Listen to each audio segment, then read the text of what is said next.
relativos a los derechos humanos, que a partir de la variada, de la gran cantidad de enfoques que pueden darse a estos temas, pueden enriquecerlos a fin de que encontremos espacios de debate, de discusión, de diálogo, y de esta manera aproximarnos o brindar un espacio académico para el abordaje de estos temas.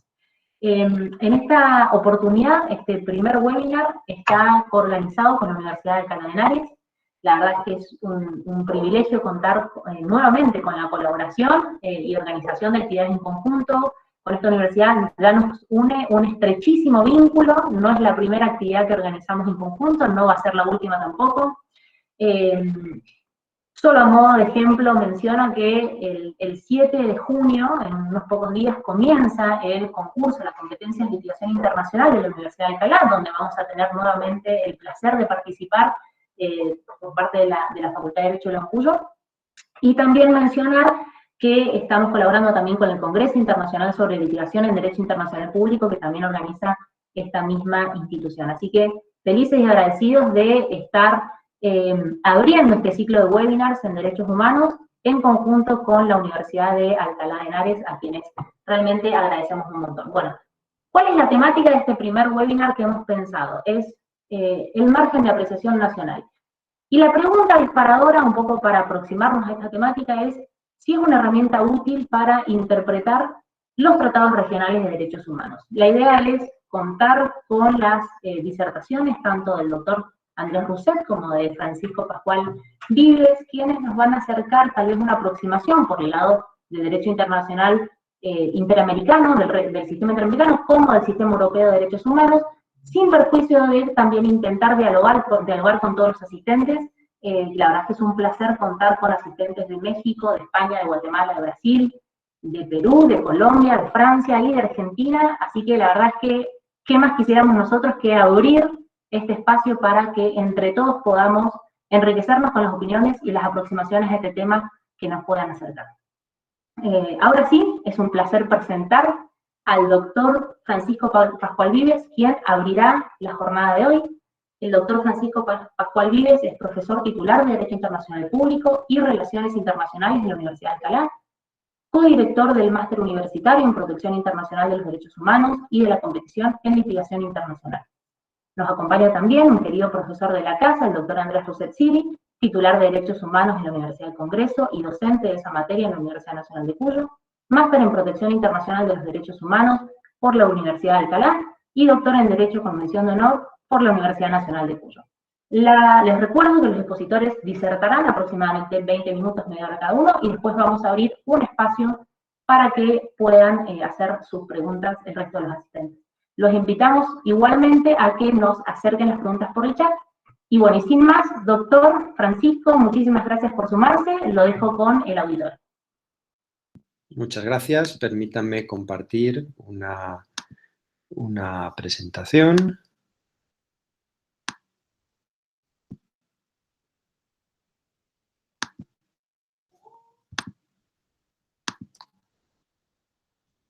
Ahí creo que la pueden ver, ¿verdad? Sí, perfecto. Muy bien. Pues en primer lugar agradecerles la invitación que me han realizado para participar en este webinar. Es para mí un placer, un gusto y un honor estar en esta tarde virtualmente. Esta tarde allá, está ya noche, aunque todavía está el sol fuera, ¿verdad? En España, estar en Mendoza, en la Universidad Nacional de Cuyo, que es una universidad además con la que la Universidad de Alcalá colabora activamente y tenemos el gusto pues, de contar con buenos amigos allá. Y en particular también pues es un placer compartir este webinar con Andrés Rousset, a quien aprecio, tanto a él como a Cintia, y ahí la veo que está en el chat presente como público. Le quiero enviar un saludo a ellos y a otras caras conocidas que he podido ver entre el auditorio. Es un gusto, por tanto, y un privilegio compartir este espacio con ustedes para tratar temas de derechos humanos y temas abiertos al diálogo entre el sistema europeo y el sistema interamericano. Creo que es una cuestión que siempre es relevante e interesante. Mi exposición la voy a dividir en 3 partes, ahí las tienen. A la hora de tratar la noción del margen de apreciación nacional, voy a tratar de, primero, partir de la noción de consenso en derecho internacional público y a partir de ahí trataré de desarrollar cuáles son las consecuencias que implican la ausencia de consenso a la hora de interpretar un tratado regional de derechos humanos, ya sea el Convenio Europeo o la Corte Interamericana, porque a mi juicio el margen de apreciación nacional no es sino la otra cara de la moneda de la noción de consenso, es decir, cuando, ya lo veremos a lo largo de la exposición, cuando no es posible encontrar un consenso entre los Estados miembros del subsistema regional correspondiente, no se puede interpretar evolutivamente el tratado de derechos humanos o es más difícil interpretarlo y, por tanto, los tribunales pueden optar por la invocación del margen de apreciación nacional. Se trata, en definitiva, como veremos a lo largo de esta exposición, de ponderar dos cuestiones. Por una parte, hasta qué punto pueden los tribunales interpretar evolutivamente un tratado regional de derechos humanos y cuál es el papel de la noción de consenso en esa interpretación evolutiva y, por otra, hasta qué punto los tribunales pueden recurrir, pueden echar mano de la noción del margen de apreciación nacional y cuál es el papel de la noción de consenso en esa cuestión. Por tanto, como la cuestión de consenso, como el tema, la noción de consenso parece ser una noción importante a lo largo de toda esta exposición, vamos a empezar por definirla, dejar clara esta noción desde el derecho internacional público. En derecho internacional público, como saben, el consenso es un acuerdo general entre los sujetos del ordenamiento internacional, un acuerdo general que permite crear, modificar y extinguir las normas. Las normas de derecho internacional se crean como consecuencia de ese acuerdo general de los Estados, se ponen de acuerdo y o bien celebran tratados internacionales o desarrollan una práctica constante, uniforme y duradera que da lugar a una costumbre internacional. Pero todo surge de ese acuerdo general, que no unánime, sino general entre la mayoría de estados del grupo social que componen la sociedad internacional.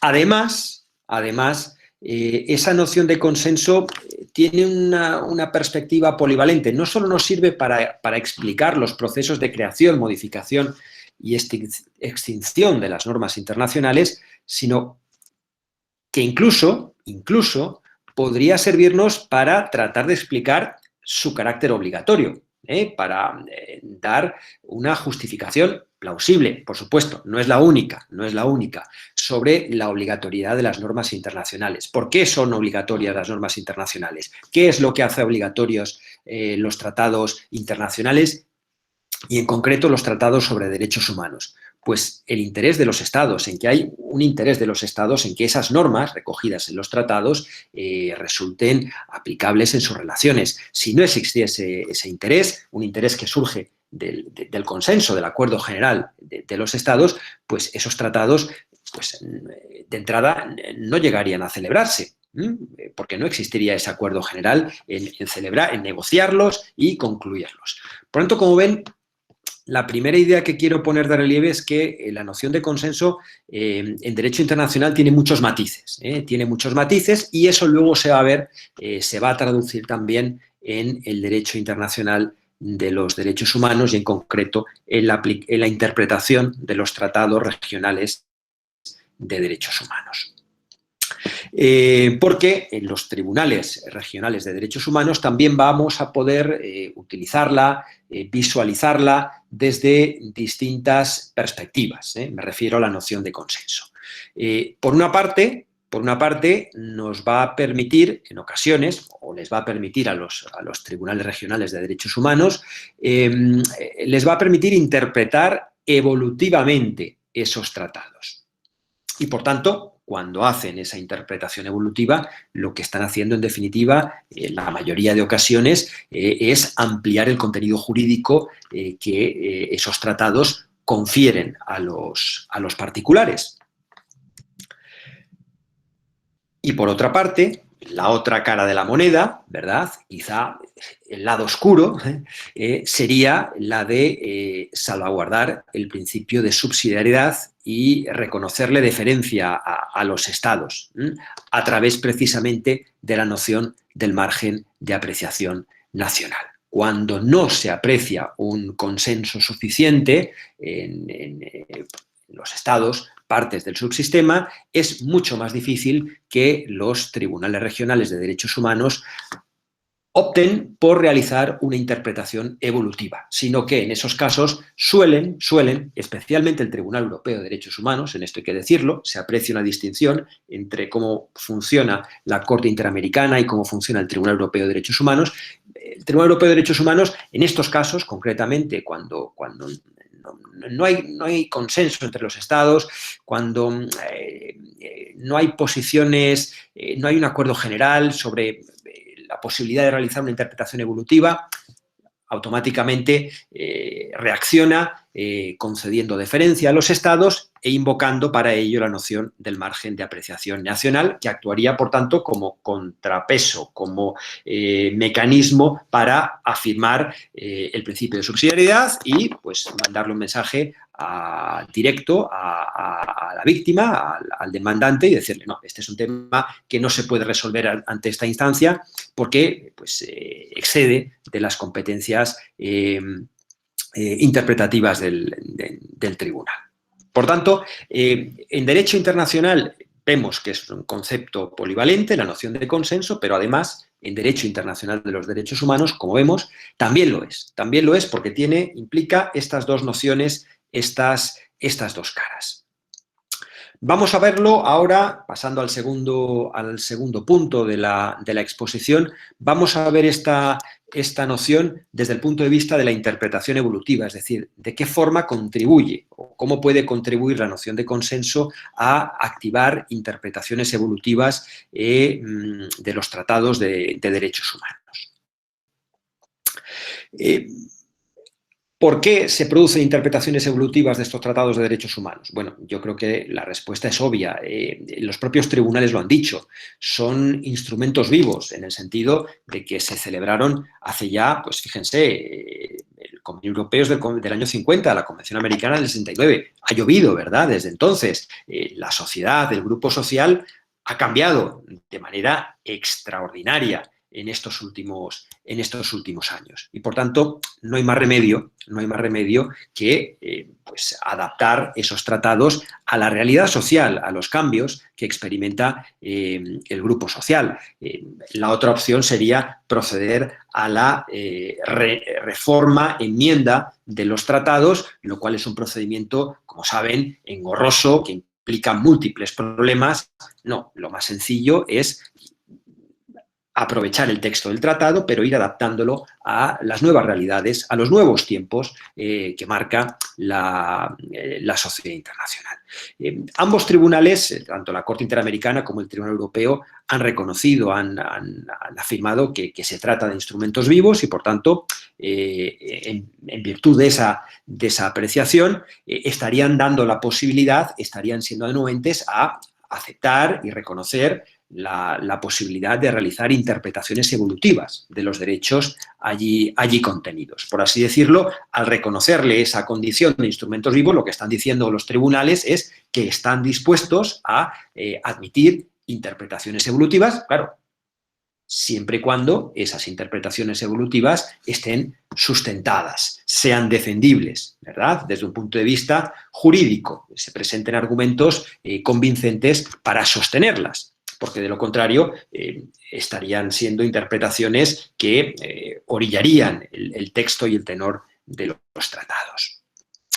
Y aquí es donde la noción de consenso, a mi juicio, juega un papel fundamental, porque se sitúa, como les decía antes, a mitad de camino. Es la pesa que hace volcar la balanza o bien hacia una interpretación de un determinado derecho pro persona o bien hacia una interpretación de un determinado derecho pro Estado, en la que hace inclinar la balanza hacia la interpretación evolutiva o hacia una interpretación más restrictiva, más cerrada del texto del tratado, menos expansiva del derecho conferido a los particulares. Por ejemplo, utilizando como ejemplo un caso de la Corte Interamericana, más adelante les comentaré algún caso del Tribunal Europeo de Derechos Humanos para que podamos reflexionar sobre ambos tribunales.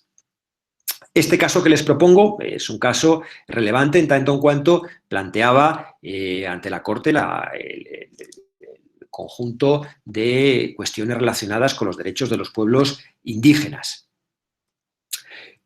Y aquí, en este caso, la Corte realizó una interpretación evolutiva de la Convención. Una interpretación evolutiva, fíjense, además, bastante ambiciosa, bastante valiente. ¿Por qué? Porque parte de los derechos, parte del entramado jurídico en el que se sostenía esa interpretación evolutiva era un tratado internacional, el convenio número 169 de la OIT, del que el Estado demandado no era parte. Entonces, el Estado demandado, Surinam en este caso, trató de defenderse, trató de evitar esa interpretación evolutiva, acudiendo pues, a un argumento, podríamos decir, voluntarista, es decir, un argumento de derecho internacional público. Yo soy parte de la Convención Americana, no soy parte del convenio número 169 de la OIT, no lo he ratificado, no soy parte del mismo, por tanto, usted no puede resolver este caso interpretando de manera conjunta la Convención Americana y un convenio en el que yo no soy parte. Esa interpretación evolutiva no puede darse porque yo no participo en ese consenso. Sí, es cierto, se trata de un convenio, el número 169 de la OIT, en el que participan muchos estados, pero yo no participo de ese consenso. Por tanto, usted no puede aplicar una aproximación consensualista, por así decirlo, en sentido estricto y sobre la base de la misma, interpretar la Convención Americana de manera evolutiva. Como les digo, aquí uno de los argumentos de defensa de Surinam fue un argumento basado en el derecho internacional puro y duro, además en un voluntarismo extremo. La Corte decidió resolver el caso a favor de las víctimas, por supuesto, declarando la responsabilidad internacional del Estado y realizando una interpretación evolutiva y además una interpretación evolutiva que es conforme con la noción de consenso, porque ya hemos dicho que la noción de consenso implica un acuerdo general, que no unánime. La Corte, entre otras cuestiones, lo que dijo es voy a interpretar evolutivamente la Convención porque la mayoría de estados, bien es cierto que el Estado demandado no, pero la mayoría de estados van por esta línea. Se aprecia un acuerdo general en la mayoría de estados tendente a reconocer determinados derechos a los pueblos indígenas y, por tanto, yo no puedo quedarme atrás. En definitiva, les decía, la Corte aquí siguió una aproximación consensualista y utilizó la noción de consenso tal y como la hemos definido en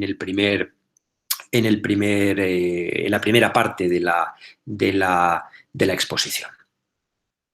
Por tanto, ¿cuándo se produce esta interpretación evolutiva? ¿En qué casos se activa esta interpretación evolutiva? Pues, siguiendo este ejemplo, si se aprecia un consenso general entre los estados, fíjense, un consenso en el que no tiene por qué ser parte, en el que no tiene por qué participar el estado demandado en el caso. El estado demandado puede quedar fuera. El ejemplo que les he puesto de Pueblo Salamaca contra Surinam es paradigmático en el subsistema interamericano. En el subsistema europeo tenemos el caso de Miri Baikara contra Turquía, donde se planteaba lo mismo.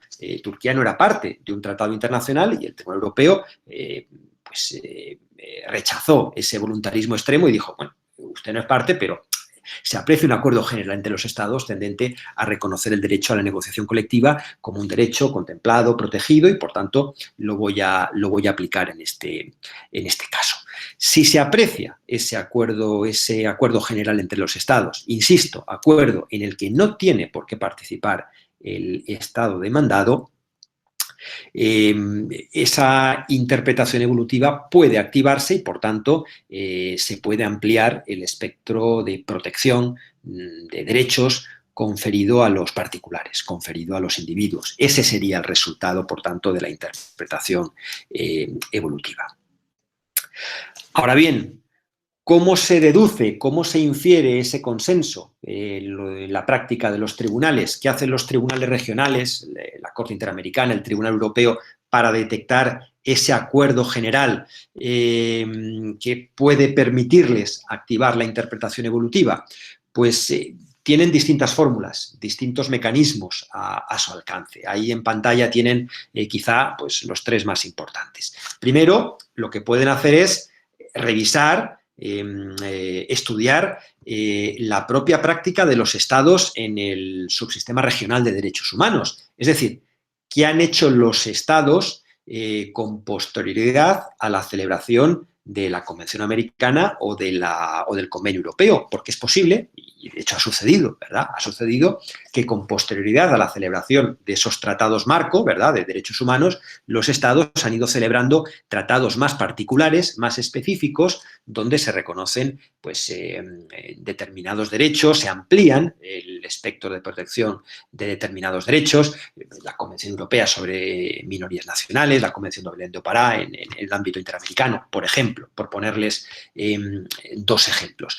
Quizá en esa práctica convencional posterior se pueda apreciar ese acuerdo general que permita interpretar evolutivamente la Convención Americana o el Convenio Europeo.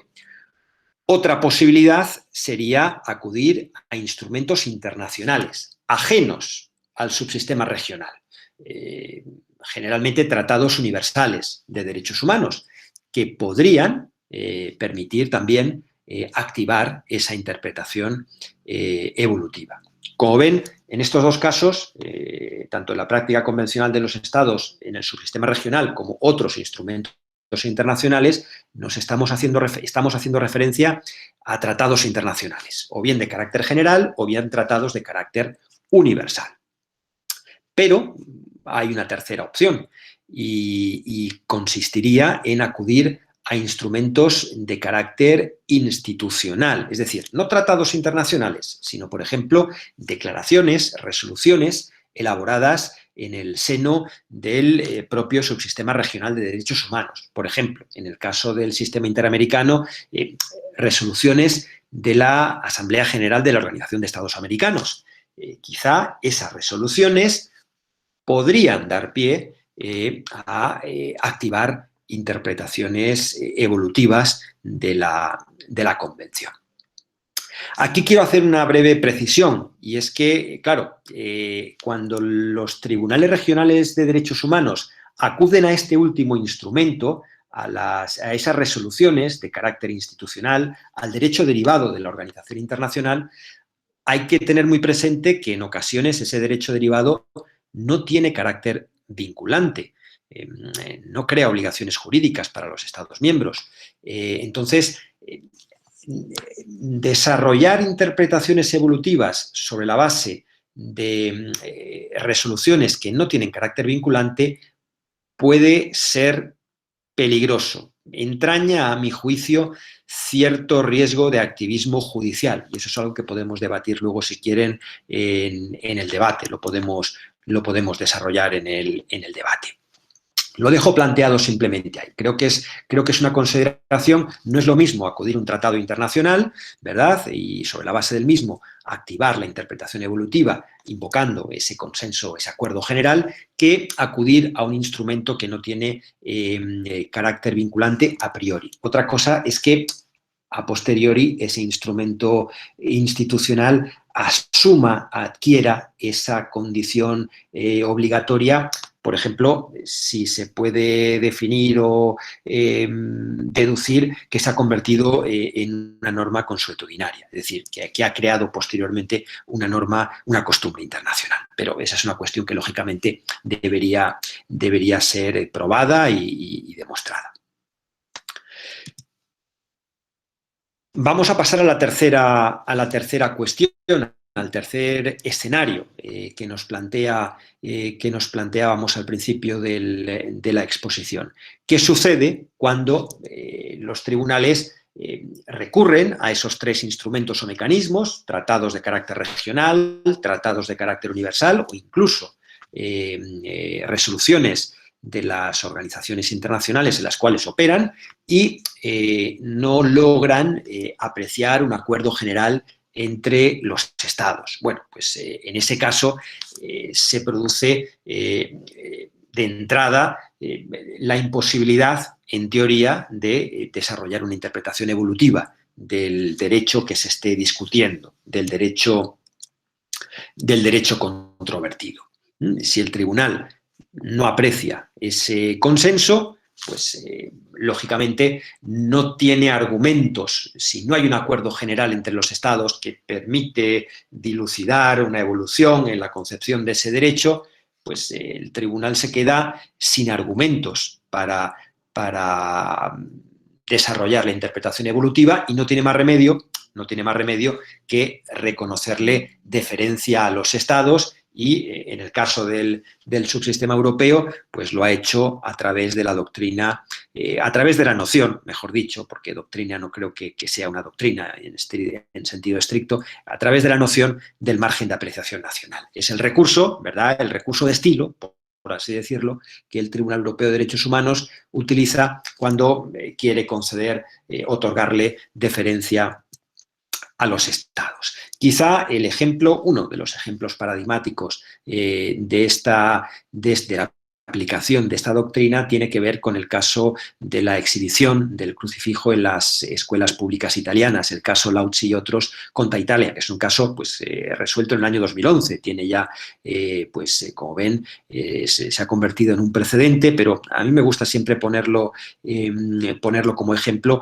porque creo que evidencia muy bien cuáles son estas tensiones entre interpretación evolutiva y noción del margen de apreciación nacional. Bueno, los hechos creo que son conocidos por todos. Lo que se discutía era si la exhibición del crucifijo en las escuelas públicas italianas producía efectos sobre el derecho a la enseñanza, efectos adoctrinadores, etcétera, etcétera.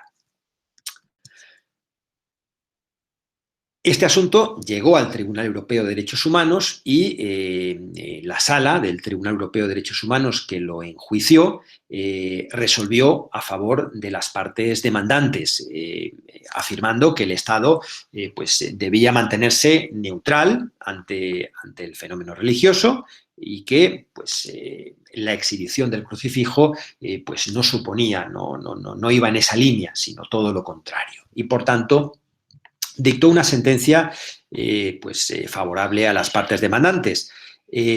Como ustedes conocen, el procedimiento del Tribunal Europeo de Derechos Humanos permite que una vez que la sala ha dictado sentencia, nos situaríamos aquí en esta parte derecha de la diapositiva, una vez que la sala ha dictado sentencia, las partes pueden solicitar el reenvío del caso ante la Gran Sala de 17 jueces, para que la Gran Sala vuelva a examinar el caso. En definitiva, se trata de una especie, en rigor no lo es, pero se trata de una especie de apelación. Insisto, no es una apelación en rigor, porque no tiene nada que ver con el recurso de apelación, pero sí que comparte ese punto común, la posibilidad de reexaminar nuevamente el caso cuando alguna de las partes lo estime oportuno tras haber dictado sentencia la sala. Como ven, la sala está compuesta por 7 jueces, la Gran Sala por 17 jueces.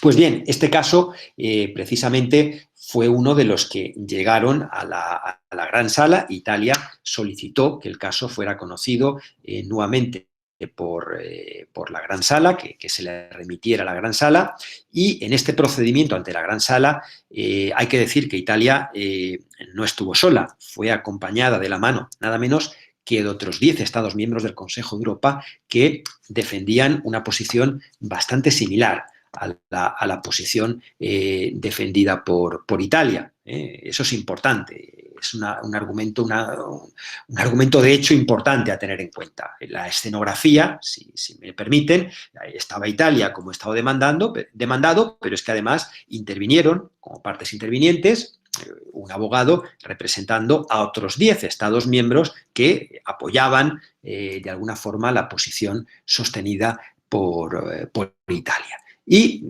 el resultado fue totalmente contrario a la sentencia que había dictado la sala. La gran sala dictó una sentencia favorable al Estado. Con argumentos, ahí los tienen, les he recogido en esa diapositiva, tienen un párrafo, afirma que el crucifijo constituye un símbolo pasivo, en fin, se trata de argumentos que si ustedes leen la sentencia, que si los analizan desde el punto de vista del derecho constitucional, por ejemplo, pues les pueden parecer argumentos poco convincentes. Y la verdad es que si uno se pone en perspectiva de derecho constitucional, quizá lo sea, quizá lo sea. O desde la perspectiva del derecho interno, analizados desde el prisma del derecho interno, quizás sean argumentos poco convincentes, pero claro, es que el Tribunal Europeo no deja de ser un tribunal internacional y la estrategia de litigio que utilizaron tanto Italia como los 10 Estados miembros que la apoyaron en ese procedimiento ante la Gran Sala fue una estrategia de litigio basada en un uso de la noción de consenso, básicamente afirmando, alegando que pues, no había en Europa un consenso acerca de cómo tratar este tema de los símbolos religiosos en las escuelas y, por tanto, ante esa falta de consenso, lo mejor que podía hacer el Tribunal Europeo era aplicar la deferencia, conceder el margen de apreciación nacional a los Estados y dejar que Italia, las autoridades italianas, resolvieran este tema como mejor considerasen. Ya les digo, es una argumentación que desde el punto de vista, desde el prisma del derecho interno, no satisface completamente al lector. Si leen la sentencia desde ese prisma, ya les adelanto que no les va a parecer convincente, pero si tienen en cuenta esta argumentación, esta estrategia de litigio de derecho internacional, este argumento, esta aproximación consensualista, quizá la decisión del Tribunal Europeo de Derechos Humanos en el caso Lauzi pues parezca mucho más razonada. En definitiva, lo que hizo el Tribunal Europeo de Derechos Humanos, lo que hace el Tribunal Europeo de Derechos Humanos cuando se encuentra en esta situación es invocar el margen de apreciación nacional y, como les he dicho, con eso lo que hace es darle deferencia al Estado demandado, declarar que no existe responsabilidad internacional en el ámbito del convenio europeo. También debo decirles que el concepto del margen de apreciación nacional, ya les decía antes que no es una doctrina, no creo que sea una doctrina propiamente dicho, porque es un concepto muy flexible, es un concepto jurídico indeterminado, muy flexible, que es muy difícil de sistematizar, es decir, no se puede aplicar de la misma forma sobre todas las normas. Hay que ver si son normas de carácter dispositivo o si tienen carácter imperativo, porque si tienen carácter imperativo, lógicamente el margen de apreciación, ahí no cabe el margen de apreciación. Hay que ver si se trata de obligaciones de hacer o de no hacer. Hay que ver, para aplicarlo, digo, el tribunal en ocasiones tiene en cuenta cuáles son los intereses que se pretenden tutelar, los intereses en presencia, si tienen un carácter público, un componente en privado. Es decir, es un concepto que es difícil de sistematizar. ¿Por qué? Pues porque detrás de ese concepto lo que se esconde es, lo que subyace es el principio de subsidiariedad, la deferencia, una vía de escape, una válvula de escape a los estados para cuando no existe el suficiente consenso en el subsistema regional, pues permitirles esa vía de escape. En definitiva, la noción de consenso aquí actuaría como un mecanismo para desactivar la interpretación evolutiva del tratado. No hay consenso, no se aprecia acuerdo general entre los Estados, como les he dicho, el margen de apreciación es el instrumento, la herramienta que permite dar por cerrado el caso sin proceder a la interpretación evolutiva del tratado y, por tanto, se resuelve el caso a favor del Estado demandado. ¿Qué riesgos genera su aplicación? Me refiero a la aplicación de la noción del margen de apreciación nacional. Pues evidentemente para los individuos, para los demandantes, para las víctimas, el riesgo más evidente es que el tribunal decida aplicar esa noción, como les he dicho, en ocasiones con argumentos poco convincentes desde la perspectiva, ojo, del derecho interno y como consecuencia de lo anterior, que no se realice la interpretación evolutiva y que no se reconozca la responsabilidad internacional del Estado. Es decir, para los individuos puede suponer perder el caso. También hay riesgos desde la perspectiva de los Estados. Cabe la posibilidad, esto analizado desde la perspectiva de los Estados, que en ocasiones los tribunales regionales hagan activismo y realicen una interpretación evolutiva de los tratados aún sin apreciarse el suficiente consenso. Ese es un riesgo, una posibilidad, una opción que está ahí y, por tanto, tanto una parte como otra, tanto víctimas como Estados, creo que deben ser conscientes de ello y tratar de, en su estrategia de litigación, utilizar esta noción, lógicamente, en el beneficio propio, arrimando el ascua a su sardina, ¿verdad? Se trata de eso, de que tanto una parte como la otra tengan en cuenta que esta noción puede, la noción de consenso y sus derivadas, interpretación evolutiva y margen de apreciación nacional, puede servir y puede tener efectos jurídicos en la argumentación que desarrollan ante el tribunal. En definitiva, y con esto concluyo, creo, insisto, que la noción de consenso, entendida, como les he dicho, desde la perspectiva del derecho internacional, nos puede servir para entender, comprender y ver cómo funcionan los tribunales regionales de derechos humanos y tratar de explicar su funcionamiento cuando realizan interpretaciones evolutivas o no lo hacen de los tratados regionales de derechos humanos. En definitiva, creo que la noción de consenso es una herramienta que está al servicio de las partes que litigan ante los tribunales y, como les he dicho, una herramienta útil que deberían considerar. Aquí les pongo abogados, jueces, no solo abogados y jueces, también participantes en competiciones en litigación, ¿verdad? Creo que es un instrumento que, llegado el caso, pueden considerar para defender sus pretensiones, ocupen ya la posición de la víctima, en este caso utilizarla para tratar de persuadir al tribunal de que haga una interpretación evolutiva o si figuran como agentes del Estado, pues en sentido contrario, alegar una falta de consenso para tratar de persuadir al tribunal de que aplique deferencia. Como ven, es una noción de derecho internacional público, pero que puede ser utilizada en el derecho internacional de los derechos humanos para interpretar los tratados regionales de derechos humanos. Con esto finalizaría mi exposición.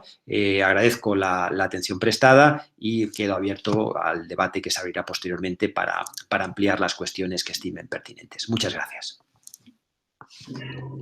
Bueno, muchísimas gracias, doctor Pascual Vives. La verdad es que ha sido un placer escucharlo. Muy didáctica la exposición, sintética, creo que nos ha aproximado de una manera brillante a lo que es la aplicación del margen de apreciación.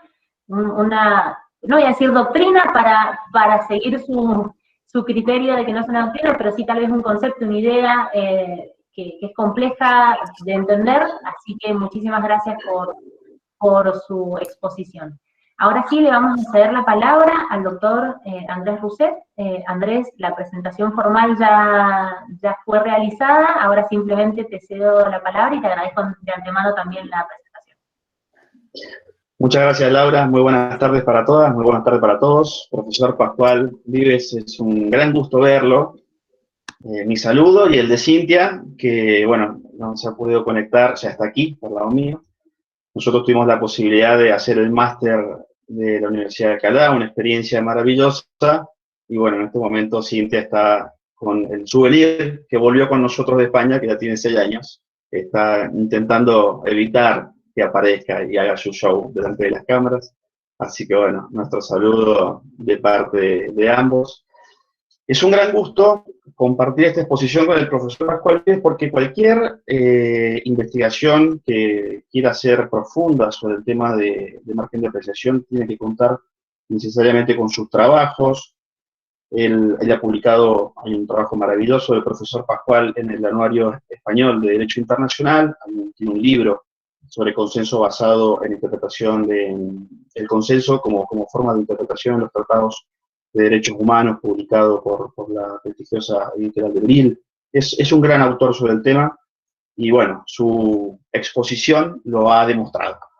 Yo había preparado algo, pero anoche, en un ataque de insomnio, rompí todos los papeles, dejé el PowerPoint a la mitad y reconstruí toda la charla, así que bueno, la idea va a ser compartir con ustedes algunas ideas, algunas nociones, pero principalmente algunas inquietudes que tengo y que el público maravilloso que está presente, porque veo muchas caras que van a tomar quizás estas inquietudes, entre todos y todas construyamos cómo podemos solucionar algunos problemas que se plantean. Básicamente, había pensado en una presentación un poco más teórica, pero después recordé un hecho de mi vida, ¿no? Hace un par de años, mi papá estuvo muy enfermo y pasaba muchas horas en el hospital recibiendo transfusiones de sangre, y yo lo acompañaba. Y lo acompañaba leyendo este libro de Javier García Roca sobre el margen de apreciación nacional,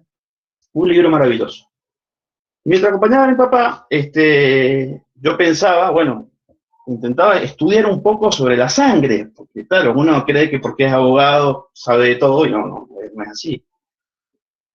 Y bueno, ahí me di cuenta que no todo es transfundible, es decir, no todo puede pasar de un cuerpo A a un cuerpo B, sino que o se pasa lo correcto o se tiene consecuencias. Claro, si yo le daba mi sangre a mi papá, que es distinta, pobre, le iba a hacer un daño tremendo. Y pensando en relación con el margen de apreciación nacional, empecé anoche, un insomnio tremendo, que bueno, nos genera muchas veces la pandemia, hacer una suerte de escalinata entre el margen de apreciación nacional en su concepción europea. Tengo a la vista a la profesora Eulalia Petit, que es a quien le consulto todas las cosas, así que bueno, desde ya hago la primera cita, que va a ser perpetua. Pero después, cómo se ha ido decantando hacia el sistema interamericano, y después otra inquietud más, que es cómo se ha ido decantando hacia los ordenamientos jurídicos, por ejemplo, el argentino.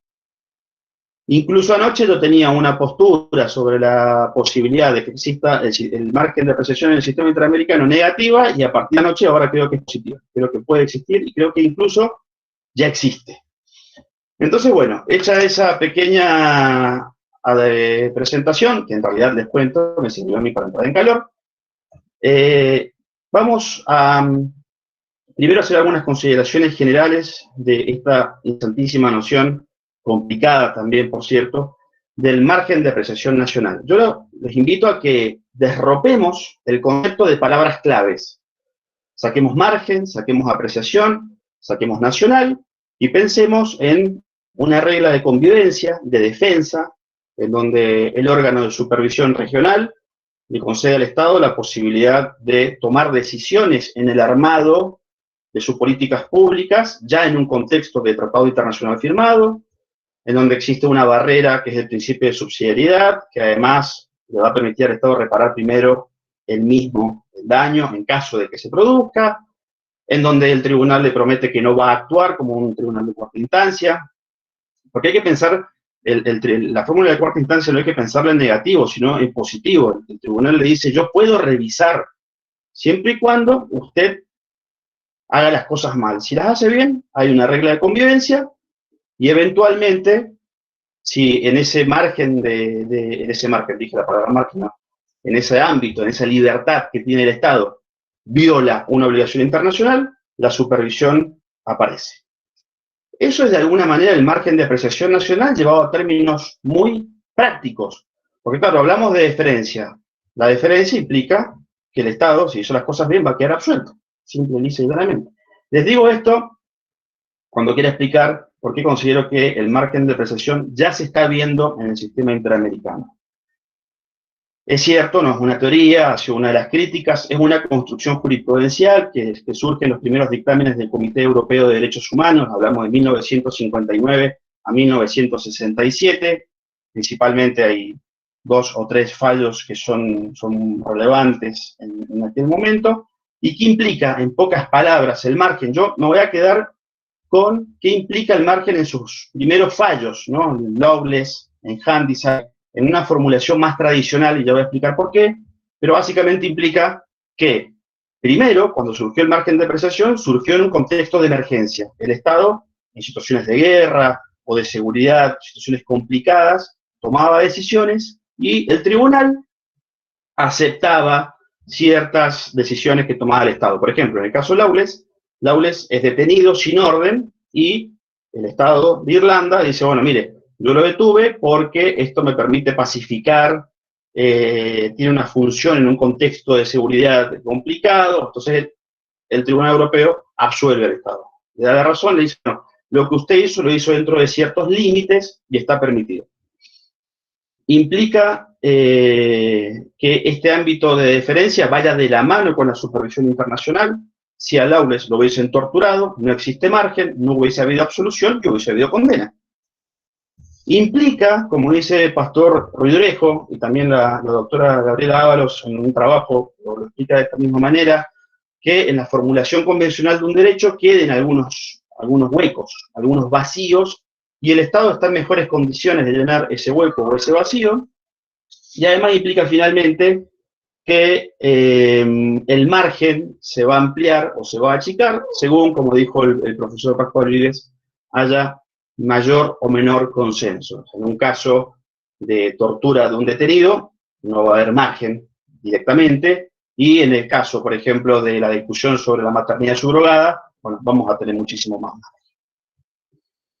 Y finalmente, el Estado no puede invocar o exhibir el margen de apreciación nacional como una advertencia al tribunal de que el derecho internacional no puede supervisarlo o que en caso de supervisarlo no pueda tomar decisiones al respecto.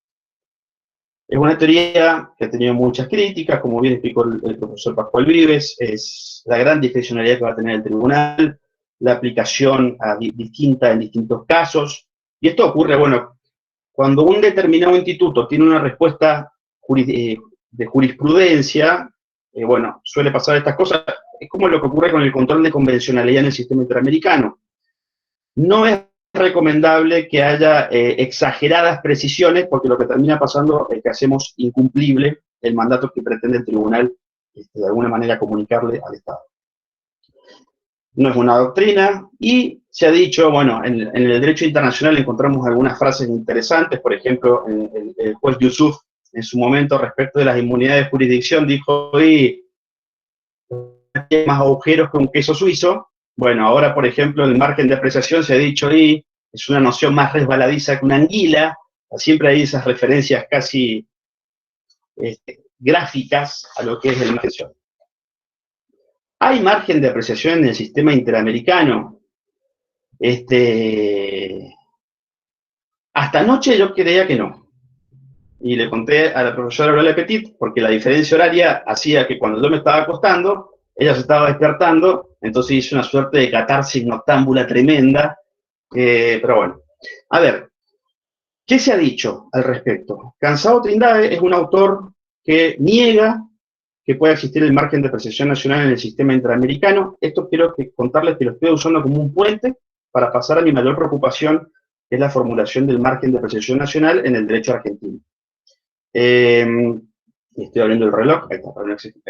Entonces, ¿qué dice Cansado Trindade? En la década del 60, 70, el margen de apreciación nacional se pensó para un conjunto homogéneo de estados, de democracias fuertes, y en donde el Estado de Derecho funciona perfecto. No puede funcionar eso en el sistema interamericano, en donde el 99%, este número lo pongo yo, por contarlo, de las sentencias implican violaciones al debido proceso.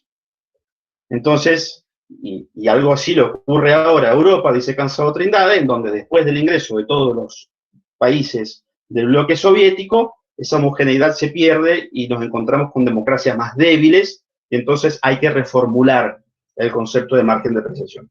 Esa es una primera idea de Cansado Trindade que creo que hay que actualizar. O sea, imagínense yo criticando Cansado Trindade, bueno, pero no es una crítica, hay que actualizarlo. ¿Por qué? Es cierto lo que dice, pero también es cierto que los casos que entraban al sistema interamericano en los primeros 30 años no admitían ningún tipo posible de margen. Ejecuciones extrajudiciales, desapariciones forzadas de personas, ataques sexuales y principalmente estados que decían, no, acá no hay un golpe de Estado, acá no hay personas desaparecidas. Entonces es absolutamente imposible encarar con seriedad un proceso con un Estado que ni siquiera reconocía la existencia de los derechos. Claudio Nash habla de falta de confianza de los estados, pero bueno, después hay algunas cosas que son interesantes, algunas diferencias interesantes. En la Convención Americana tiene un artículo que no tiene el convenio europeo, que es el artículo 2. El artículo 2 establece una obligación general en cabeza de los estados de que deben adoptar todas las disposiciones de derecho interno que sean necesarias para garantizar el goce efectivo de los derechos. Esto implica, ha dicho la jurisprudencia y la doctrina, acciones positivas y acciones negativas. Entonces, el marco o el margen de movimiento que tienen los estados tiene unos focos más prendidos, ¿no? Ya no es tanta penumbra, sino que hay unos buenos reflectores encima de los estados que le dice atención, no solamente estamos pensando en que usted tiene movimiento, sino que si existe algo que no permite garantizar efectivamente un derecho, usted lo tiene que remover. Pero después, yo creo que ahora, en los últimos años, los casos que están llegando son diferentes. Tenemos casos un poco más complejos, un poco menos violentos, y también existe otra postura de los estados frente al hecho, ¿no? Una mayor defensa, pero desde la empatía con la víctima, una mayor defensa normativa, no de conocimiento de los hechos. Y yo creo que en esos casos el margen de apreciación está presente, pero reformulado de otra manera. Por eso les pedía que hiciéramos un ejercicio inicial. No busquemos margen, apreciación o nacional, lo vamos a encontrar en algunos fallos, sino me interesa ver otros fallos, en donde, por ejemplo, en política migratoria, la Corte Interamericana le dice permanentemente al Estado, usted tiene toda la libertad para diseñar la política migratoria, y ahí no nos vamos a meter. Opinión consultiva 4, por ejemplo. Opinión consultiva 18. Claro, política migratoria, yo expulso migrantes a otro país en donde van a ser, por ejemplo, condenados a pena de muerte, mi margen de diferencia se agotó. ¿Por qué? Porque la contracara del margen de apreciación no es solamente el principio de subsidiariedad, sino también es la supervisión internacional. Entonces creo que existe ya, hay muchos fallos en los que ya se ve, en donde la temática que se discute ya permite el marco de este tipo de discusiones. Hay casos incluso en la Comisión Interamericana. Les cito uno que a mí me resultó muy interesante, que es el de Efraín Ríos Montt contra Guatemala, que es un caso de 1993, en donde él, por estar condenado, no se puede presentar para ser presidente. La Comisión Interamericana expresamente hace referencia al margen de apreciación nacional, y dice que el Estado puede determinar legítimamente quién se puede presentar a una elección y quién no. Y el marco de diferencia, en términos prácticos, se transforma en absolución. Guatemala, quedó absuelto de ese caso.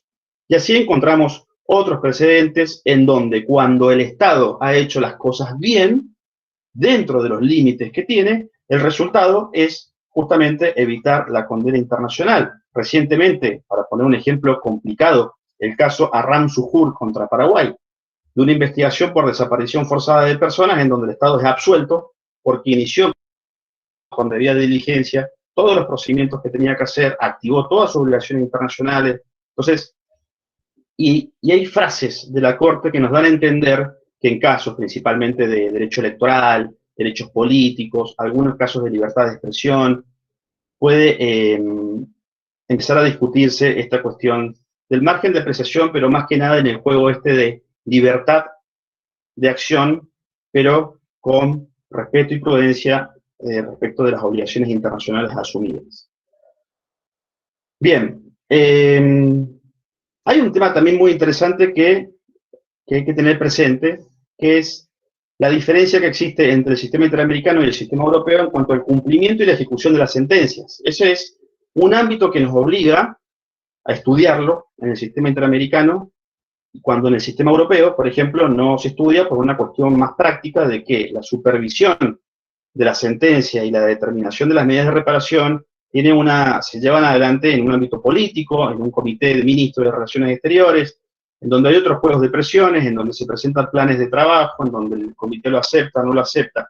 En el sistema interamericano no es así, la Corte hace toda la tarea, supervisa, propone y finalmente archiva o no el caso. Entonces, la discusión del margen de apreciación nacional en el ámbito de la ejecución de sentencias de la Corte Interamericana, para mí no procede. O sea, acá la discusión se acaba, porque existe un alto consenso en que las obligaciones internacionales hay que cumplirlas. No llega a ser una norma imperativa, estoy de acuerdo, pero no hay margen para los estados. O sea, si hay un margen para que los estados decidan cómo van a cumplir la sentencia. Por ejemplo, si hay que liberar a una persona, bueno, puede ser un recurso judicial, puede ser un indulto, una amnistía. El margen no permite que el Estado diga no voy a cumplir, porque allí se acaba su posibilidad de un movimiento. Y después llega este tercer escalón, o sea, lo que veo es que del escalón 1 al escalón 2, el margen de apreciación cae en igualdad de condiciones, la misma formulación, con el mismo contenido, con los mismos problemas, con los mismos límites, pero llega a un tribunal que tiene otras particularidades, mucha interpretación evolutiva, muchas veces incluso en desmedro de los estados, lo tengo que confesar, es decir, Cintia, en este momento de que estoy diciendo esto, pero es así, problemas estructurales, casos macros de problemas de los estados, algunas dificultades, pero en sí el contenido del margen de apreciación es el mismo. ¿Qué ocurre con Argentina? Hay un caso que no voy a hacer referencia más que por un dato, que es un caso conocido en las discusiones académicas, un caso que yo creo que ya está superado y finalizado, pero en su momento generó muchas discusiones, que es el caso Fontevecchia de la Corte Interamericana de Derechos Humanos y su caso en el ámbito de la Corte Suprema de Justicia de la Nación, que se llamó Ministerio de Relaciones Exteriores y de Culto, en donde hubo una suerte de contrapunto entre ambos tribunales respecto de una de las medidas de reparación que la Corte Suprema Argentina de la Nación entendía que no le iba a cumplir porque había una colisión con los principios del derecho público constitucional, los cuales emanaban del artículo 27 de la Constitución Nacional.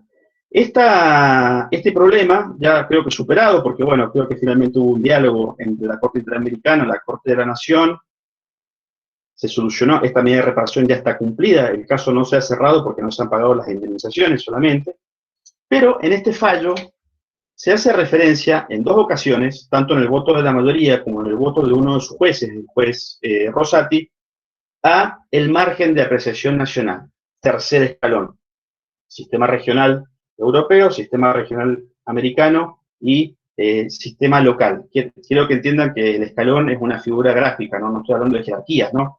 Simplemente de intentar graficar de alguna manera cómo la figura va cayendo y por momentos mantiene su estructura y por momentos se desarma, como creo que ocurre en el derecho argentino. ¿Qué dice la Corte Suprema de Justicia de la Nación?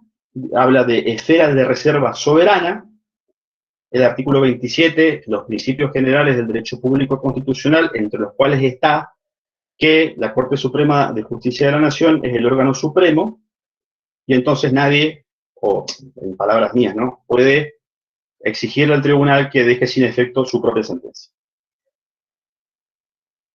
Y esta referencia a el margen de apreciación nacional, primero como un ámbito de reserva soberana y por otro lado llevado hacia el ámbito de la subsidiariedad, concita en dos fallos concretos, Lawless y Handyside.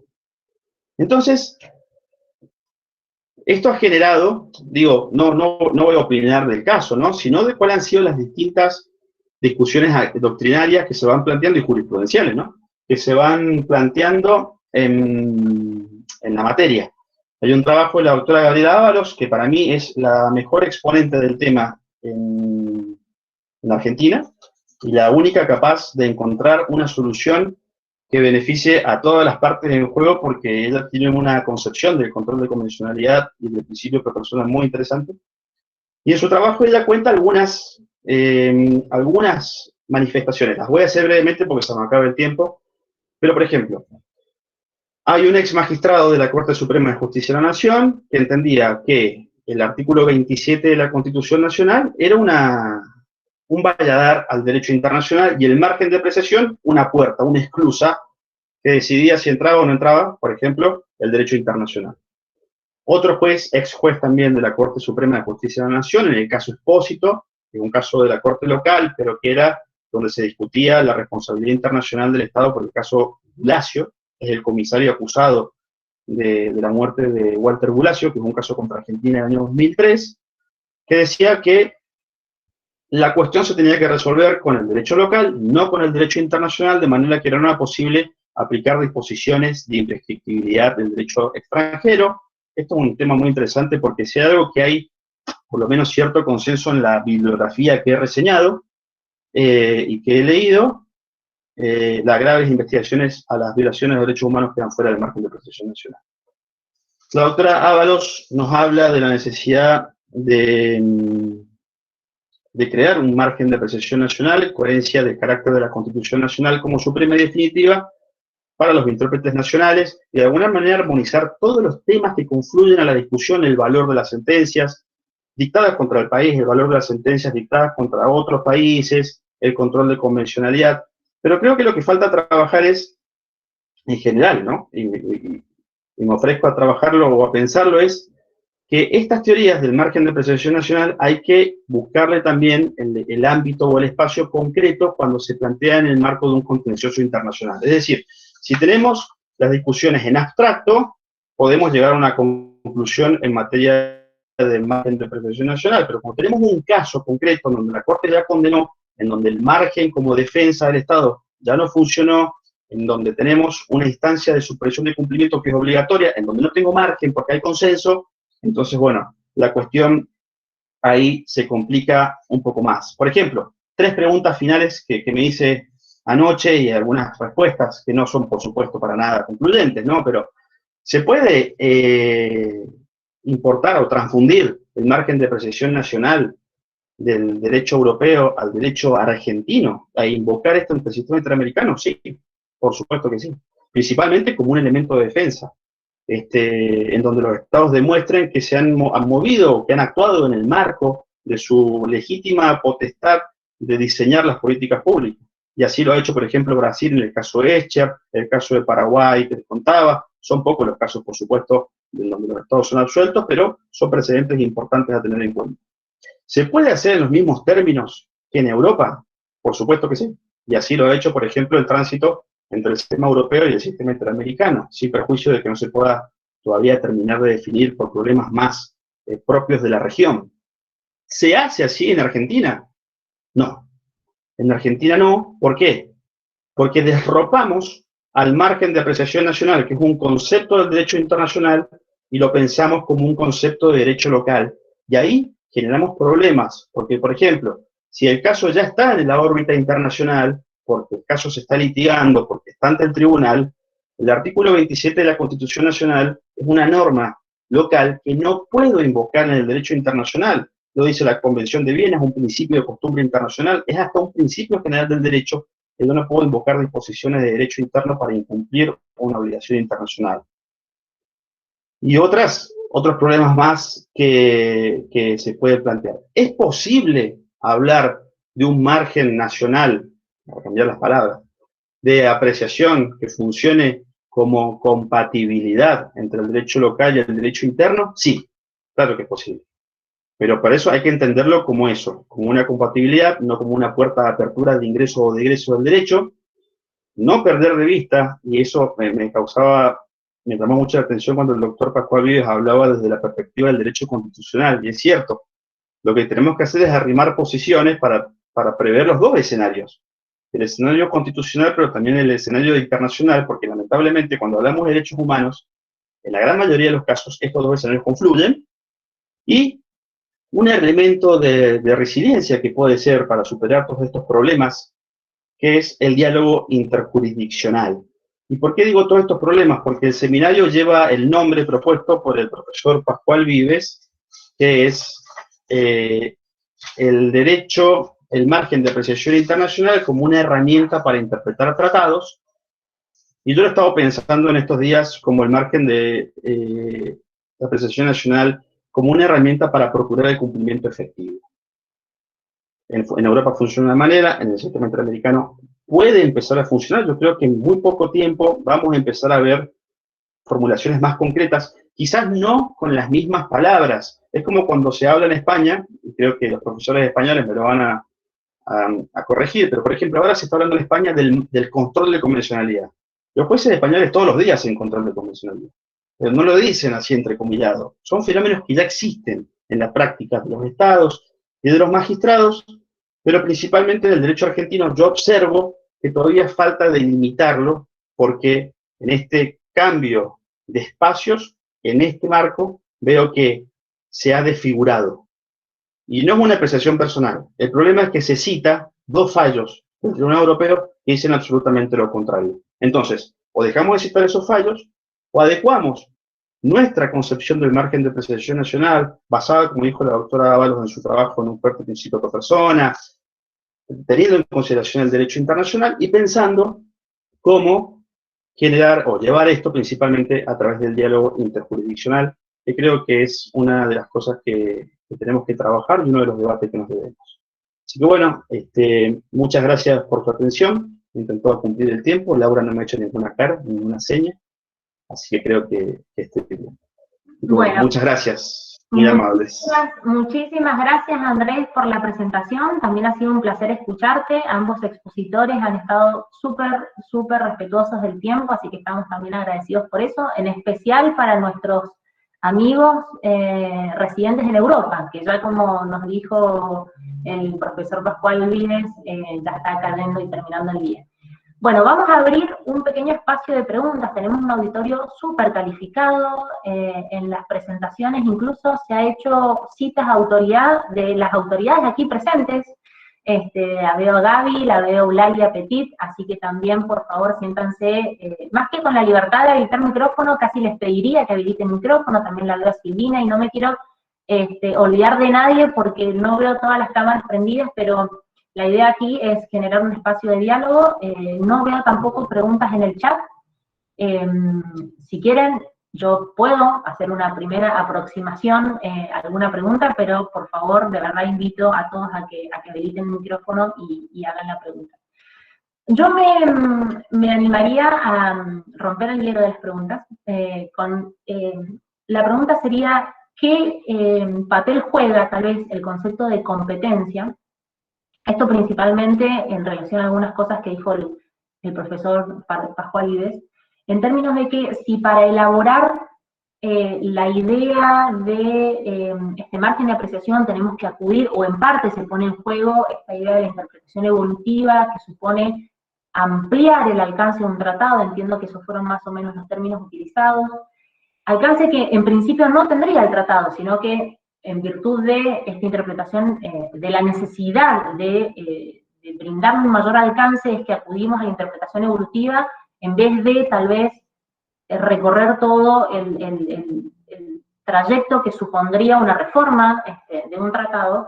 Y aquí lo vinculo tal vez con el caso que también mencionó el profesor del pueblo Saramacca con Surinam, esto es de condenar a un Estado sobre la base de un tratado no firmado o sobre el cual no se había comprometido. Volviendo un poco a la pregunta, es ¿cómo fue el concepto de competencia? Es decir, ¿hasta dónde estamos frente a ¿es competente o no es competente un tribunal internacional para entender y condenar en determinada manera? ¿Y cómo fue este concepto de competencia en términos de, o en relación al margen de apreciación? No sé si se alcanza a entender un poco la pregunta. Andrés, Francisco, no sé quién quiera, la reformulo si no fui del todo clara. Sí, no, vamos, a ver, desde el punto de vista, a ver si creo que funciona mi cámara, la acabo de conectar. Desde el Sí, punto de perfecto. vista de la competencia, yo creo que está claro, es decir, los tratados, hay una serie de métodos para interpretar los tratados internacionales y los tribunales internacionales, pues en cualquier momento son competentes para utilizar cualquier tipo de método de interpretación de los tratados, el que estimen oportuno, y la interpretación evolutiva. Si bien es cierto que es un método que, bueno, no está, por así decirlo, recogido expresamente en el artículo 31 del Convenio de Viena sobre el derecho de los tratados, pues en la práctica pues, se utiliza por los tribunales regionales de derechos humanos y por otros tribunales internacionales también. Por tanto, desde el punto de vista de la competencia, yo creo que no hay problema desde esa perspectiva. Lo pueden hacer. El problema es que cuando lo hacen, corren el riesgo de que si no lo hacen de una forma lo suficientemente justificada, razonada, argumentada, incurran en una inercia activista, que se les pueda acusar de activismo judicial. El problema, yo creo, a mi juicio, está ahí. Competencia tienen, el problema es cómo ejercen, cómo desarrollan esa competencia, cómo la fundamentan, qué argumentos jurídicos aportan para justificar esa interpretación. Muchas gracias, profesor. No sé, Andrés, si vos querés aportar algo más. Nada más. Bueno, no sé si el auditorio tiene alguna otra pregunta. Mientras piensan, sumo tal vez alguna otra reflexión y voy agregando conceptos que tal vez surgieron a lo largo de la conversación y que me parece que ponen un poco en evidencia, a mi modo de ver. Andrés tal vez no coincide tanto con el término de la palabra tensión, pero creo que ponen en evidencia que existen algunas tensiones cuando nos aproximamos a estas temáticas, y es tal vez el concepto de democracia. Se mencionó también esta idea de que a través de un caso judicial que eventualmente llegue a un tribunal internacional y el Estado termina siendo condenado en una determinada manera, de qué modo esta condena puede llegar de alguna manera a hacerle trampa al circuito democrático de un Estado. Pienso, por ejemplo, en que se le exija a un Estado una reforma legislativa de alguna materia en particular, y que el Congreso, de alguna manera, presente cierta resistencia, ¿no? ¿Cómo juega el concepto de democracia? No quiero llegar al caso extremo de Hellman, pero eventualmente podría ser un ejemplo, hay tantísimos otros. ¿Cómo juega en todo esto el principio democrático y qué pesa más al final del día, ¿no? Si el principio democrático, donde un Estado sobre los canales institucionales y constitucionales establecidos se autorregula o regula determinados temas, o la interpretación que eventualmente puede hacer un tribunal internacional sobre la base, por supuesto, del ejercicio de su legítima competencia, en la interpretación o no de un determinado consenso, ¿no? Porque al final del día el tribunal puede decir, bueno, aquí yo entiendo que hay un consenso, entonces condeno al Estado y lo obligo a hacer alguna determinada transformación que tal vez el Estado, sobre la base de sus canales democráticos, todavía no desea hacerlo. Entonces, esa tensión, ¿no? Democracia, interpretación internacional, ¿cómo jugaría?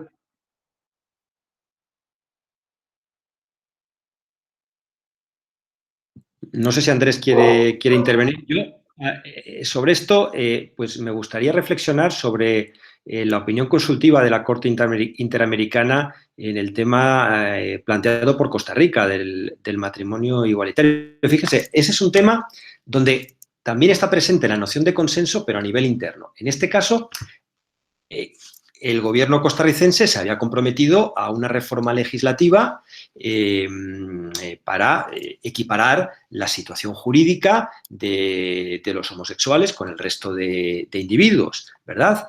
Pero no había consenso interno. El Parlamento, la Asamblea Legislativa, no estaba por la labor. Había una mayoría conservadora que no estaba dispuesta a aprobar esa normativa. Falta consenso a nivel interno. No hay consenso a nivel interno. ¿Qué es lo que hace el gobierno de Costa Rica? Pues muy astutamente presenta una solicitud de opinión consultiva ante la Corte Interamericana alegando que va a acatar su cumplimiento.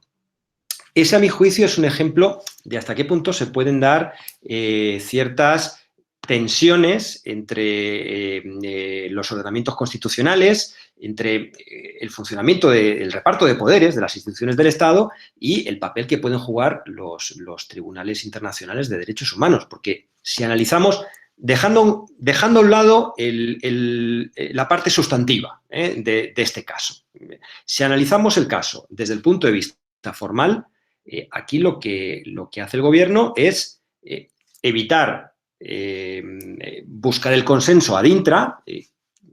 Una reforma de ese calado, como se tiene que solucionar, es en la Asamblea Legislativa, yo creo, a mi juicio, tratando de propiciar el consenso ad intra, ¿no? Porque solo ese consenso es el que asegura que esa reforma se haga efectiva, en principio. Como eso era imposible, insisto, muy astutamente recurrieron a la Corte Interamericana y la Corte Interamericana se convierte, por así decirlo, en un legislador de facto, porque con su opinión consultiva ha logrado imponer, entre comillas, un criterio distinto al que la Asamblea Legislativa de Costa Rica tenía y tiene. Y ahora, finalmente, ese criterio se ha impuesto después de muchas resistencias internas, porque la Asamblea Legislativa no ha movido un dedo por cumplir la opinión consultiva y ha tenido que ser la sala constitucional de la Corte Suprema de Justicia la que pues, tratara de resolver el caso pues, de una forma salomónica, ¿verdad? Pero ese, a mi juicio, es un ejemplo que evidencia hasta qué punto se pueden llegar a producir tensiones entre, no sé si decir democracia, sino ordenamientos constitucionales, sistemas, derecho interno y derecho internacional. Gracias. Muchas gracias, profesor. La profesora Eulalia Petit tiene la mano levantada. Eulalia, por favor, ni hace falta que levantes la mano, Eulalia. Por favor. Muchísimas gracias, Laura, y sobre todo mi agradecimiento a la claridad de la exposición de ambos, del profesor Pascual Vives y del profesor Rousset, ¿no?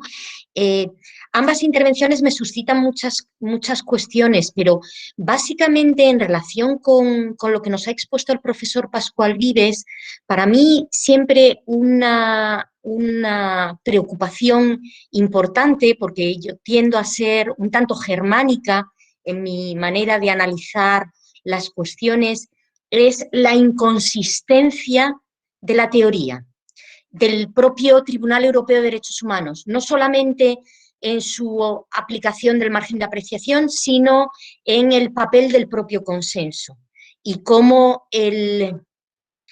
como si dijésemos, el umbral de consenso requerido es también una noción variable y la utiliza a su acomodo. Depende de que el tribunal esté en un momento proactivo, creativo y que haya un balance de jueces o de fuerzas que permitan una interpretación más o menos progresista, ¿no?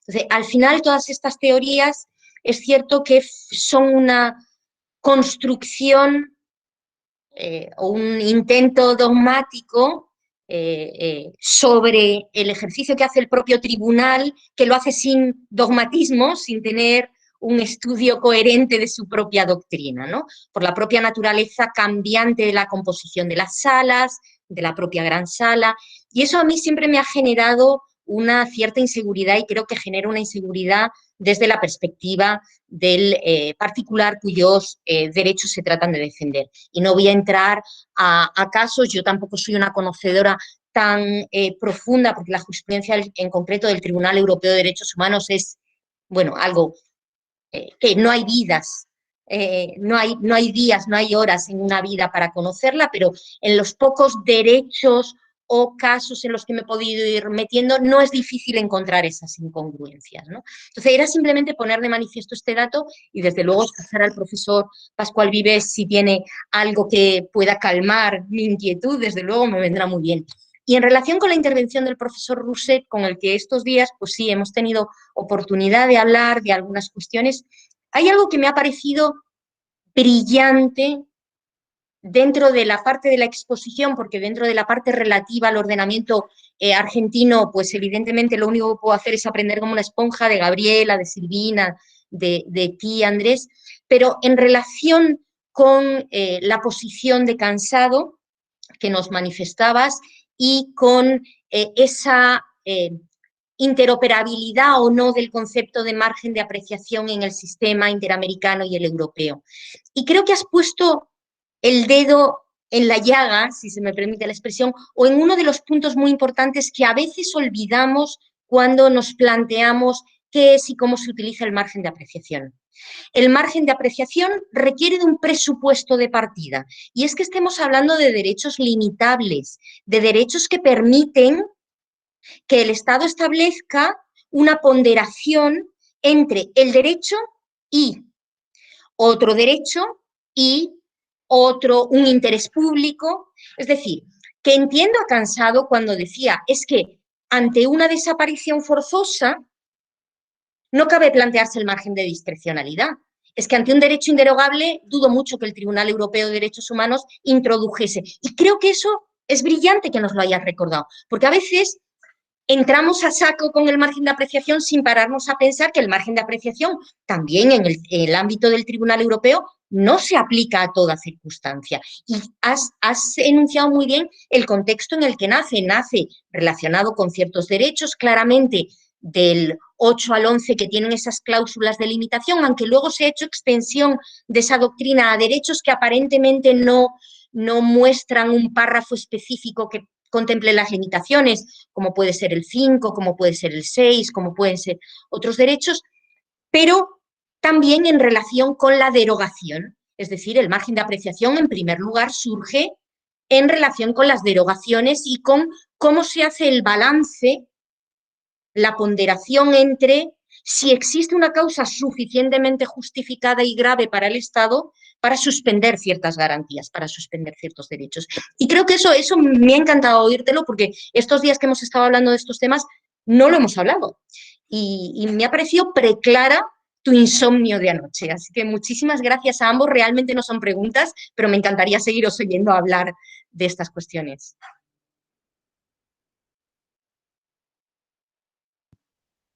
Muchas gracias, Eulalia. La verdad es que es un placer verte, escucharte.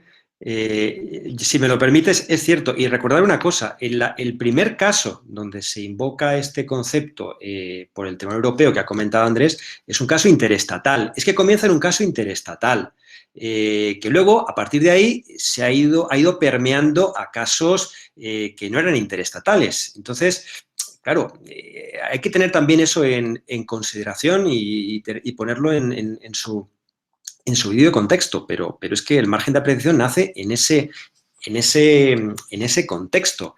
Es cierto, sistematizarlo es una tarea, es que no son ciencias puras, no estamos en el ámbito de las ciencias puras, entonces, ¿qué le vamos a hacer? No es difícil. Solo basta con leer las opiniones disidentes de los jueces cuando se quedan en minoría por la aplicación del margen de apreciación.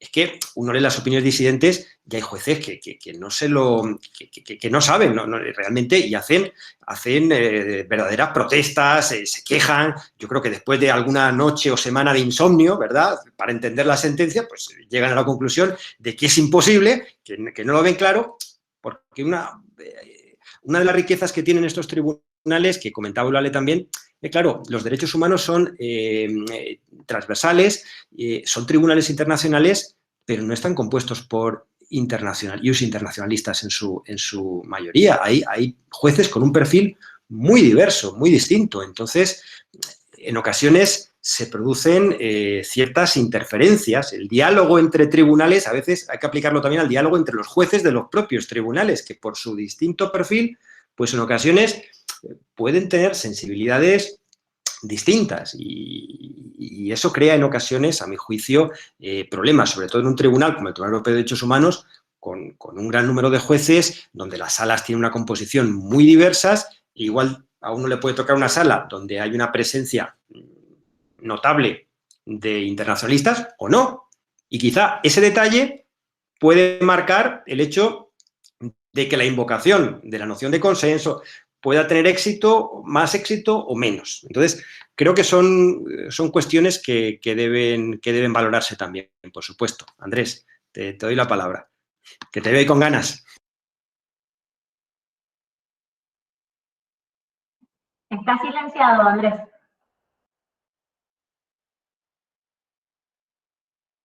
A ver. Ahí está. Que uno no le puede decir que no a Eulalia. Aparte tengo que confesar que es el seminario en el que Eulalia hace una pregunta y yo puedo contestarla.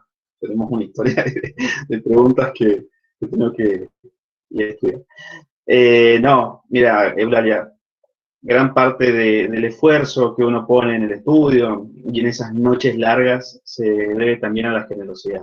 Y yo he aprendido mucho de derecho europeo, bueno, por haber podido estudiar en Alcalá, pero después contar con personas generosas como vos, que me acercás fallos, artículos, incluso anoche, bueno, he estado leyendo muchas cosas que me mandaste. Y me llama la atención, bueno, en ese sentido, gracias. Gracias por todo lo que haces por nosotros. Y me llama la atención lo que decía el profesor Pascual, porque en la Corte Interamericana, siendo muchísimos menos jueces, 7, pasa prácticamente exactamente lo mismo. Ha habido conformaciones más internacionalistas, como aquella vieja conformación con Cansado Trindade, con García Ramírez, con Manuel Ventura, y otras más políticas, en donde las sentencias han sido más complicadas en su decisión. Pero bueno, ahí vemos que, si bien hay algunas diferencias, hay algunas similitudes fuertes en la estructura de los tribunales regionales.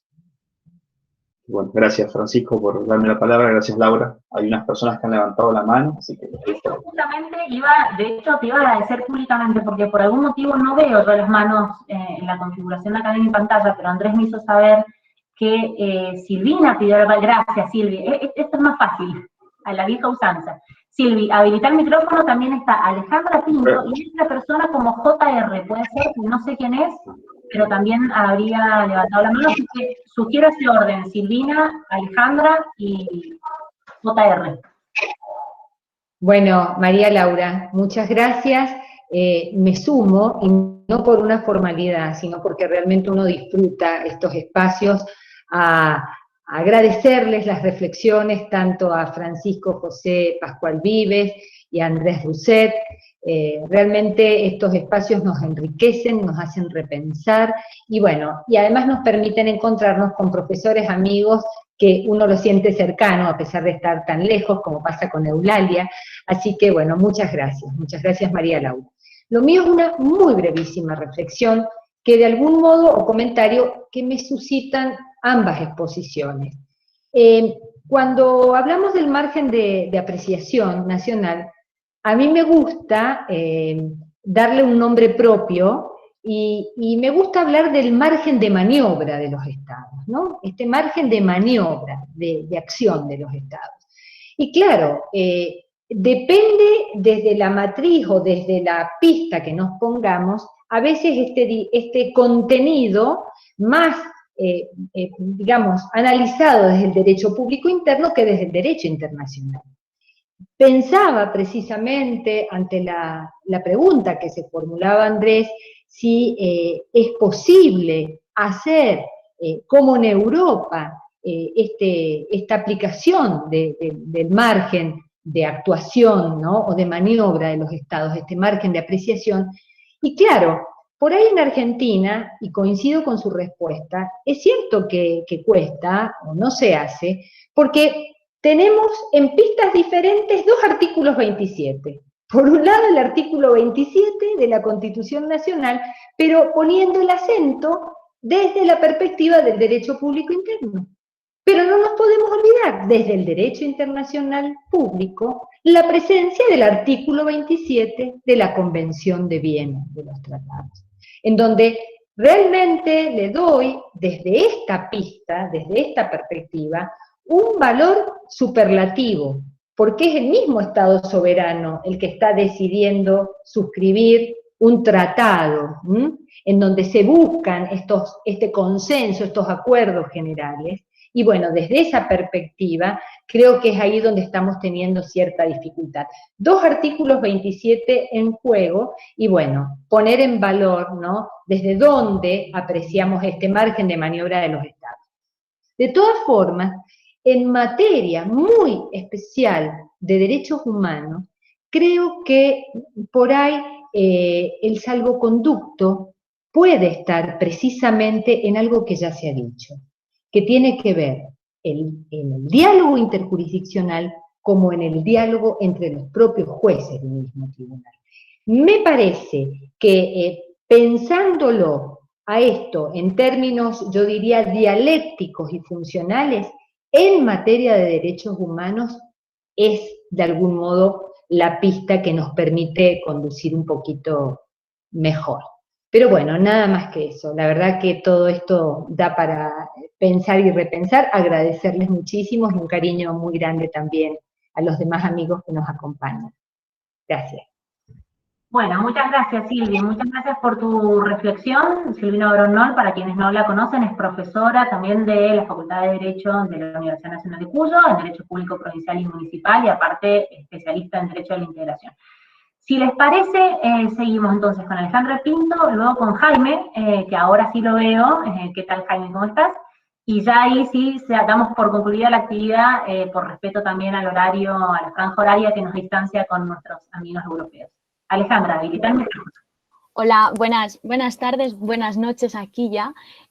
Sí, muchas gracias por permitirme estar en esta webinar. La verdad es que me ha dejado bastantes cosas en claro y sí que me ha suscitado una duda al hilo de lo que ha dicho la profesora Eulalia sobre la limitación de los derechos, lo que es del propio Estado, y me gustaría saber, sobre todo, bueno, no sé si me podrían contestar o el profesor Andrés o el profesor Pascual, si esto podría un poco sistematizarse, ¿no?, entre comillas, con la aplicación del principio de proporcionalidad que tanto nos han enseñado a nosotros los profesores en la universidad, para saber cuándo realmente se vulneran, ¿no?, los derechos fundamentales. Si esto podría tener una relación, pues, para poder saber sobre la limitación de esos derechos que decíais vosotros. Entonces, me gustaría saber un poco eso. No sé si se me ha entendido muy bien la pregunta, pero bueno.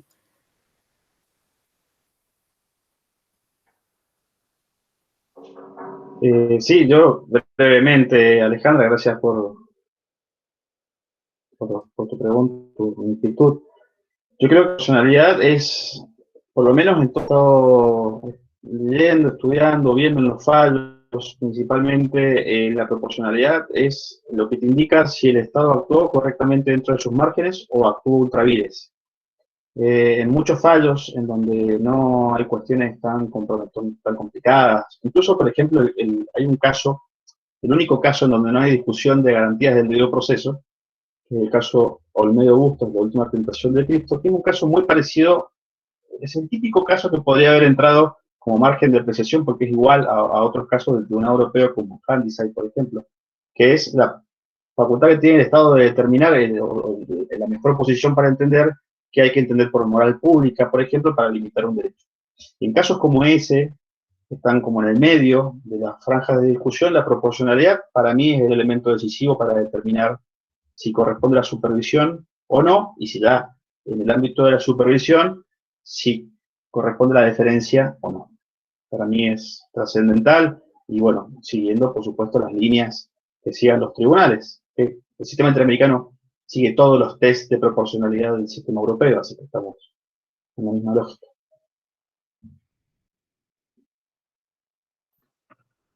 Bueno, muchas gracias Andrés. Ahora sí, la última pregunta entonces de Jaime, que tiene levantada la mano. Por favor, Jaime, habilita el micrófono.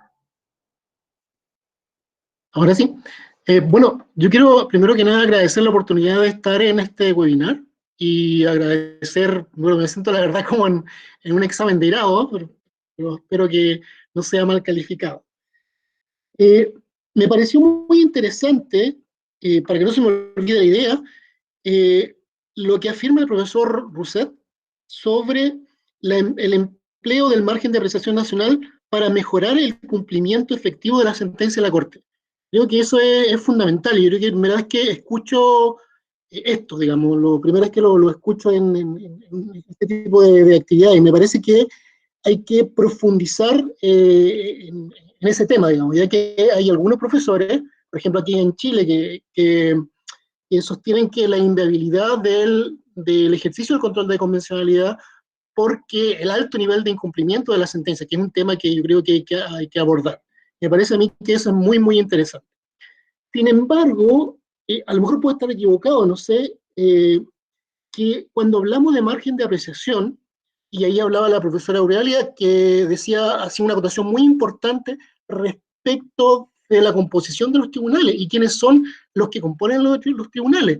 Además que es un, a ver cómo decirlo, es un ambiente, escuchaba un profesor latinoamericano hace un tiempo, que era, que no me acuerdo en este momento cómo se llamaba, pero que es un ambiente tremendamente elitista, en definitiva, donde no se incorporan nociones, por ejemplo, de que las personas se desenvuelven dentro de ciertas estructuras de discriminación estructural, personas históricamente discriminadas. Entonces, es muy complejo. Por ejemplo, cuando hablamos del matrimonio igualitario, el concepto que hablaba el profesor Racine Rosete de moral pública, por ejemplo, en países como en Chile donde se discutía si exhibir o no la última tentación de Cristo, o sea, ahora para mí eso es inconcebible, discutir sobre eso, pero en ese tiempo donde el poder de determinada confesión religiosa dominaba todos los espacios públicos, yo creo que también es complicado enfrentarlo de esa manera. Y lo otro es pensar de que cuando hablamos de protección de derechos humanos, no hablamos de derechos del Estado, y vemos esto como desde el Estado. Por ejemplo, yo escuché que cómo el Estado organiza esto, pero en el fondo, el centro para mí son las personas, son las personas. Y en los casos, por ejemplo, el caso del velo islámico, o en el caso Italia, no recuerdo muy bien el nombre, del tema del crucifijo en las escuelas públicas, ¿cierto? Y donde se decidió que, en definitiva, el Tribunal Europeo decidió que, bueno, que el Estado de Italia es una diferencia del Estado italiano, o sea, ahí está el Vaticano, etcétera, pero claro, pero mientras tanto, ese chico, esa familia, sus derechos siguen siendo vulnerados. ¿Por qué? Porque claro, tiene el crucifijo ahí, digamos, y si uno es musulmán, no sé, pues, entonces a mí me cuestiona mucho ese tema. Y por lo tanto, yo acogería el margen de apreciación nacional, y me voy con esta idea, de la idea del profesor Rosati, pero ¿cómo, y le preguntaría a él, cómo lo implementaría o cómo lo ve a inicio, si lo ha pensado un poco más, digamos, porque me interesa mucho este tema. Muchas gracias. Andrés, no sé si querés hacer alguna aclaración. Sí, gracias. El profesor Pascual Vives habló del consenso, que es un elemento fundamental, consenso no solamente entre estados, sino también consenso al interior de los órganos estatales. Y el consenso también implica la academia y los funcionarios públicos y un montón de componentes que cuando no funcionan bien se generan las tensiones, que es el tema que estudio siempre y discutimos siempre con la doctora Farfán. Yo creo que lo primero que hay que hacer para avanzar, principalmente en materia de cumplimiento de derechos y posteriormente también cumplimiento de sentencias, y que todo lo que usted escucha de que el Estado tiene que organizar las estructuras esté pensado en la persona, que es justamente eso, es empezar a discutir. ¿Cómo vamos removiendo pequeños inconvenientes para la aplicación de derechos? Yo siempre pongo el ejemplo, un ejemplo que me tocó vivir personalmente, del cumplimiento de una medida de reparación en nombre del Estado. Argentina es un Estado federal, entonces me tocó intervenir por la provincia de Mendoza.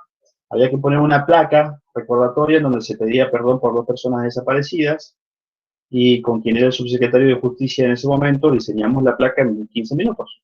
Escribimos el texto, todo, y nos demoramos 6 meses en conseguir que nos aprobaran el presupuesto para los tornillos. Esas cosas han ido mejorando. Por eso también hay que pensar la respuesta a todos, muchos de los problemas del derecho internacional se logra y se construye desde el derecho local. Entonces, por eso es muy importante, por ejemplo, cuando se trabaja en normativa interna de cumplimiento, cuando en la normativa interna de cumplimiento se agregan nociones que son sobreabundantes muchas veces. Por ejemplo, las sentencias de la Corte son obligatorias, pero bueno, está bueno que figuren en la norma, porque muchas veces el funcionario local cumple más la norma local que la internacional, obtiene menos resistencia, digamos, es todo un gran puzzle de 1000 fichas, que hasta que no lo terminamos y no nos paramos arriba, no vemos ese edificio maravilloso, por ejemplo, de Alcalá, o de Santiago, o de Sevilla, pero mientras tanto vamos a ver un montón de piecitas. Lo importante es tomarnos el trabajo de ir uniéndolas, y webinarios como este y discusiones como estas son el puntapié inicial. ¿Cuánto tiempo nos vamos a demorar, Jaime querido? No lo sé, pero bueno, hay que empezar por lo menos. Bueno, muchísimas gracias, Andrés. Muchísimas gracias, en realidad, profesor Rousset, profesor Pascual Vives. Vamos a cerrar con toda la formalidad que amerita este primer webinar del ciclo de webinars en derechos humanos que hemos comenzado en el día de hoy. Estamos felices tanto por el nivel de las disertaciones, que ha sido espléndido, la temática que se ha abordado, que es de muchísima actualidad, y por supuesto de este auditorio súper calificado. Nos hemos quedado también con ganas de seguir escuchando y debatiendo, porque conozco a gran parte de quienes están asistiendo y estoy segura que todos y cada uno, lo veo a Gonzalo, a Sabrina, estoy segurísima de que todos tienen algún aporte para hacer, así que le vamos a seguir dando continuidad a esta temática y a otras más en el marco de este ciclo de webinars. Así que, nuevamente, muchísimas gracias a todos por haberse sumado, también en nombre de Cintia Vallardi, directora del área de Derechos Humanos, que por motivos que Andrés ya mencionó, no pudo estar hoy moderando y me tocó a mí moderar esta actividad, pero yo feliz de haberlo hecho, así que muchísimas gracias y ahora sí, damos por concluida la actividad. Muchas gracias, saludos. Gracias, Francisco, hasta luego. Muchas gracias. Gracias, Cuídense Andrés. mucho, por favor. Gracias, chao, chao. Gracias.